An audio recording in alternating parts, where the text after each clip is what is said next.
Hello viewers, আসসালামু আলাইকুম। আজকের ভিডিওতে দেখব কিভাবে পিডিএফ মার্জ করতে হয়। যেমন ধরুন, আপনার কাছে ভিন্ন ভিন্ন অনেকগুলো পিডিএফ রয়েছে। আপনি যদি সেগুলোকে প্রিন্ট করতে চান, তখন আপনাকে সেই পিডিএফগুলো ওপেন করতে হবে। দেন আপনাকে প্রিন্ট কমান্ড দিতে হবে। যেমন ধরুন, আপনার কাছে 30টি পিডিএফ রয়েছে। 30টি পিডিএফ আপনি একটি পিডিএফ করে নিতে পারবেন। যখন একটি পিডিএফ করবেন, তখন আপনার প্রিন্ট দেওয়াটা আরও ইজি হয়ে যাবে। তাই আজকে ভিডিওতে দেখব কিভাবে অনেকগুলো পিডিএফ মার্জ করে একটি পিডিএফে নিতে পারি।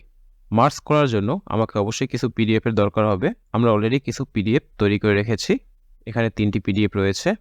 এই পিডিএফগুলো আমরা কিভাবে মার্জ করে একটি পিডিএফ করব সেটি দেখে নিই। এর জন্য আমাকে প্রথম ব্রাউজার ওপেন করতে হবে। ব্রাউজে গিয়ে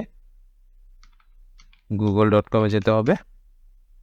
দেন এখানে আপনারা সার্চ করবেন পিডিএফ মার্জ। যখন পিডিএফ মার্জ লিখে সার্চ করবেন, এখানে অনেক রেজাল্ট আসবে।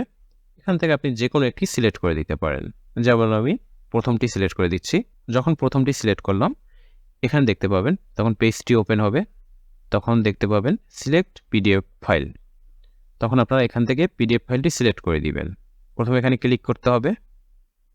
ক্লিক করে আপনার ডেস্কটপে যে পিডিএফ ফোল্ডারটি রয়েছে, তার ভিতরে আমার এই 3টি পিডিএফ রয়েছে।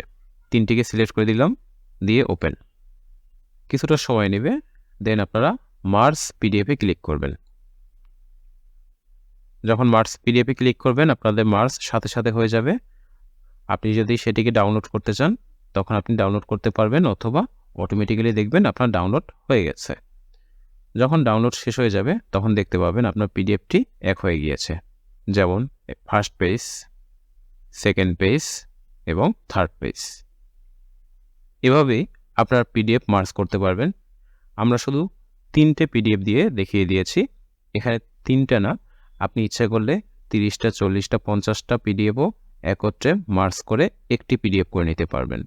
তাহলে আপনার প্রিন্টের ক্ষেত্রে সুবিধা হবে, এবং যদি আপনি ভিন্ন ভিন্ন পেজ এর ছবিগুলো পিডিএফ আকারে একত্রিত করে একটি বই বানাতে পারবেন। এই ছিল আজকের ভিডিও, কিভাবে পিডিএফ মার্জ করতে হয়। যদি আমাদের ভিডিওটি ভালো লেগে থাকে, অবশ্যই চ্যানেলটিকে সাবস্ক্রাইব করবেন এবং লাইক, কমেন্ট অ্যান্ড শেয়ার করবেন। আজ এই পর্যন্তই। সবাইকে ধন্যবাদ। আসসালামু আলাইকুম।